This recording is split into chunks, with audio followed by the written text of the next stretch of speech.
Salut les devins, c'est Saikyo. Il y a 2 jours à peine, le 21 novembre 2023, je vous rapportais le fait officiel que Victory Uchida, l'éditeur du manga Dragon Ball Super et du magazine V-Jump par extension, s'était exprimé sur la chaîne de Bandai Spirits. En les termes, je cite et j'ouvre les guillemets,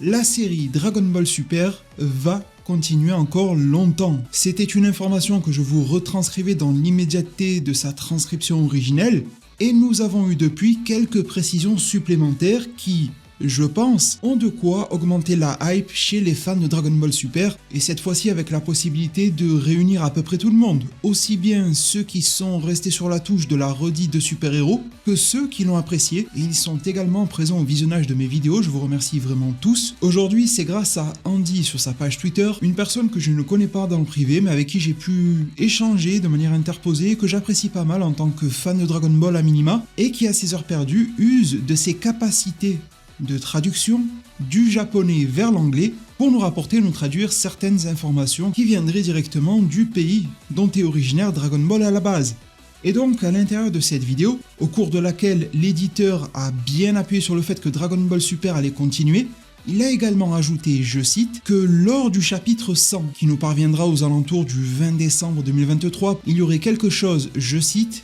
d'incroyable / inattendu qui va se produire avec des développements fous qu'il nous appelle à attendre avec impatience. C'est assez plaisant à l'oreille d'un fan de Dragon Ball, ou plus précisément Dragon Ball Super. Peut-être aurons-nous droit au bonheur à partir du 20 décembre 2023, ou peut-être janvier avec le chapitre 101, mais quelque chose devrait s'y produire, un retournement de situation, quelque chose d'assez particulier. Évidemment, cela reste du blabla marketing, il faut quand même le nuancer, le tempérer, prendre du recul. C'est bien loin d'être la première fois qu'un éditeur nous dit que quelque chose d'incroyable et d'inattendu va se passer, et ça ne serait malheureusement pas la première fois où quelque chose au final de pas si incroyable et de très attendu s'y produirait. On va donc éviter de se chauffer le cerveau pour rien, mais c'est quand même très prometteur. Je tente à penser que ça indique le fait que le chapitre 100 aura un certain twist scénaristique, qu'il amènera et profilera des ramifications à l'œuvre Dragon Ball Super et donc à sa suite. La thèse de l'arrêt était déjà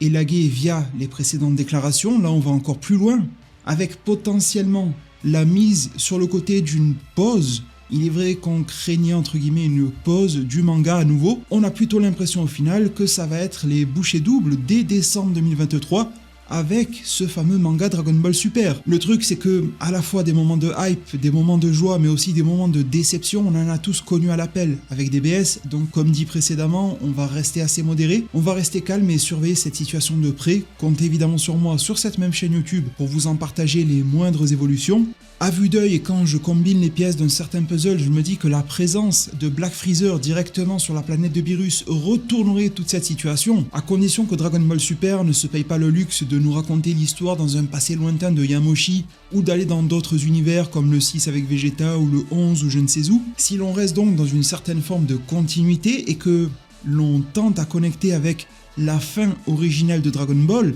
plus la mise en place de DBS, notamment le film Broly, l'arc Granola et Super Héros par la suite, ramener Black Freezer sur la planète de Beerus, qui serait suffisamment confiant en ses capacités acquises depuis qu'il a acquis la forme Black, il aurait évolué sur certains de ses objectifs en marge, et ça pourrait être très significatif. On se rappelle que Goku avait dit avoir ramené Broly chez Beerus pour qu'il soit protégé là-bas. Ça serait donc intéressant de voir Freezer, Black Freezer, renverser totalement l'échiquier. Peut-être qu'il n'aurait pas la puissance suffisante pour effrayer un Beerus ou un Whis, mais peut-être bien d'autres cartes en main qui pourraient les empêcher d'agir d'une manière ou d'une autre, en mettant la main sur un savoir, une capacité alternative qui lui serait plus que favorable, évidemment appuyé d'un certain degré de puissance qui lui a permis d'évincer totalement, en un seul coup, Goku vrai Ultra Instinct et Vegeta Ultra Ego, sans compter la blague que Gas, l'être le plus puissant de l'univers, a pu être face à lui. En plus, Goku et Vegeta sont rincés de leur combat durant tout le film Super Héros ou tout l'arc. En tout cas, sans parler de manigance de Beerus, il me semble que